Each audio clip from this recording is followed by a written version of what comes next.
এই মাস্ক পরা ছেলেটি মেয়েটিকে কিস করতেই মেয়েটি রেগে যায়। তখন ছেলেটি বলে, ম্যাডাম একটি কিসের জন্য আপনাকে 50,000 টাকা দিচ্ছি। তার স্বামী বলে, এক তো উল্টাপাল্টা কাজ করছো, আবার টাকাও দিচ্ছ। ছেলেটি বলে, তোমার কি সমস্যা? তাকে কিস করেছি, টাকা দিচ্ছি। মেয়েটি বলে, তুমি পাগল নাকি? আমাকে যেমন তেমন মেয়ে মনে করেছো নাকি, যে টাকার জন্য সব কিছুই করব? তখন ছেলেটি বলে, ম্যাডাম আমার সাথে চলুন, এর থেকে ভালো কাপড় দেব, আরও প্লেনে করে বেড়াবো, এত টাকা আছে আমার কাছে। মেয়েটি বলে, আমি কিভাবে বুঝবো তোমার কাছে টাকা আছে?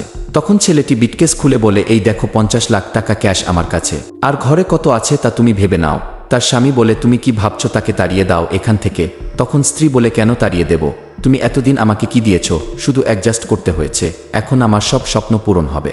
আর মেয়েটি তার সঙ্গে যাওয়ার জন্য রাজি হয়ে যায়। তখন স্বামী বলে, 1 মিনিট, যাওয়ার আগে তার মাস্কটি খুলে একবার দেখে তো নাও। এরপরে যা ঘটল তা দেখার আগে ভিডিওটি লাইক করে দাও, চ্যানেলটি সাবস্ক্রাইব করে দাও। লাস্টে মাস্ক খুলে দেখে তার দেবর, আসলে তার ভাই তাকে এমন কাজ করতে বলেছে।